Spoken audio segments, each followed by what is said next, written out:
Okay, so we are live in 7th period. Say hi, 7th period. Hi. Okay, so we are looking at the back of your review sheet. The first question we're talking about is density. Now, when you think about density, you want to think about the labels, and we're doing, in essence, a unit analysis. We wouldn't say there's one room for 30 people if we talk about this classroom. We would say instead that there's 30 people for one class. The people are always going to be in the numerator. So if we look here, we're talking about population. So we know people will always be in the numerator. Usually speaking, for population, the denominator is going to be some kind of area. On your test, you're going to be dealing with bacteria. So your population will be bacteria, not people, but the area will be the area of the Petri dish. So it's going to be things over area. So if we look here, it says the population of Sneedville is 598. This represents our people. The town is 9 by 13 miles, and it wants our population density. So it's going to be people over area, people over miles. Now the trick is you're going to have to remember to multiply to find the area. So if I have this, I know my people is 598 people. But this is what I'm given. So I have to first figure out what 9 times 13 is. It's 117. So now I know I have 117 square miles. So this is 598 people over 117 square miles. Now I can actually take the density. So the density is going to be 598 divided by 117. So I get 5.1 people per square mile. The main thing is the population will always be on the top. The volume and density will always be on the bottom when you deal with people. Teacher, sit over here. I'm recording a video. We're not having a conversation. Find a different seat. So next, if we go on to the next one, you might remember this from physics. For physics, we know that this is our density, this is our mass, and this is our volume. You don't necessarily need to remember this, that formula or that triangle, but if you do, that's kind of how it operates out. Again, we're always talking about things over space, okay? In this space, we're talking about grams over volume. So it tells us a couple things. Well, we know it's a rectangular prism, and we're given these dimensions. So we have to determine our volume from that. Rectangular prism is just base times width times height. So when we multiply all that together, you get 480 centimeters cubed. So that right there is our volume. Then it gives us our mass of 2,000. So we could put our 2,000 grams here. We could put our 480 centimeters down here, centimeters cubed, and then you just divide again. 4.17 grams per centimeters cubed. The main thing is really taking the time to look at the things or the people are the numerator, the area or the volume is the denominator. So our top people was for question 25. We're talking about actual people. Here we're talking about mass. So how much something, technically it's not weighs, but I'll use weighs loosely. And then again, the space is on the bottom. The main thing is space is on the bottom, volume area. The top is usually like the number of units of something. Hand, yes ma'am. Next to the triangle? Yes ma'am. What does that say under the line?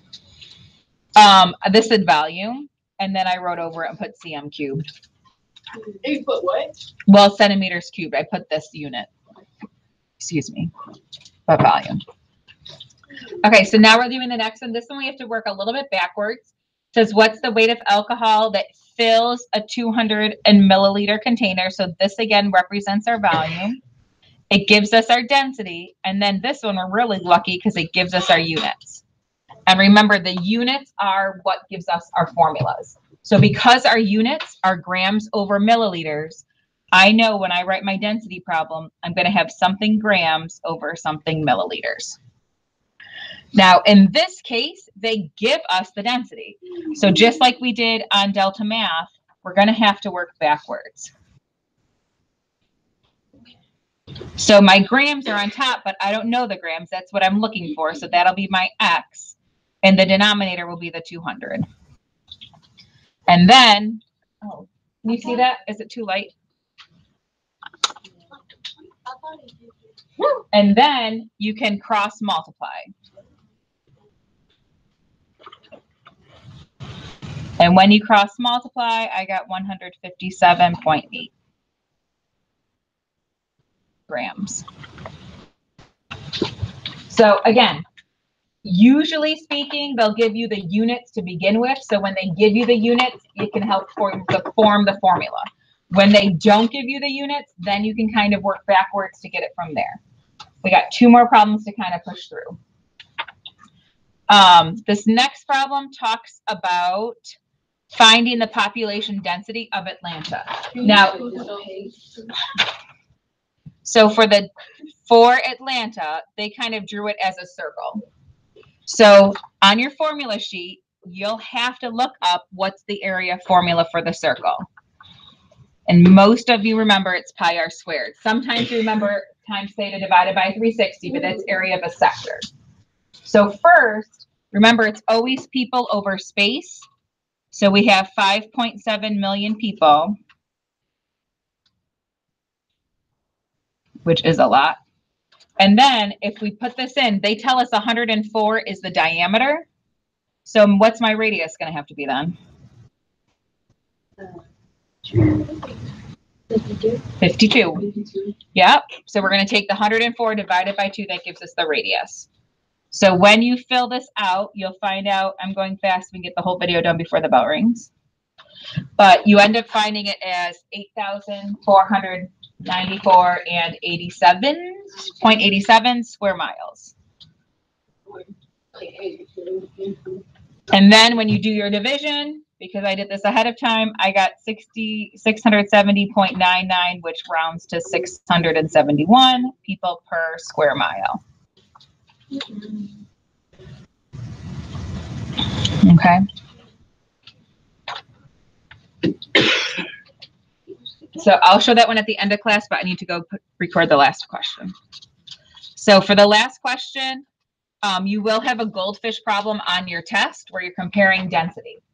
In this case, it's a little bit easier than the one on your test. It tells you that goldfish care manuals recommend that you only have 12 goldfish per. Remember, anytime we see per, that means divide. So we have 12 goldfish divided by 10 gallons of water. So for us to do our density, all we do is do 12 divided by 10. So that means that at most we should have 1.2 goldfish for every 1 gallon of water. This is what makes us happy because that's what they recommend. Jada, on the other hand, owns a 50-gallon tank. And it tells you already the density is 1.5 goldfish per gallon. So the question is Jada okay? So if you have more fish than what's recommended, is that good or bad?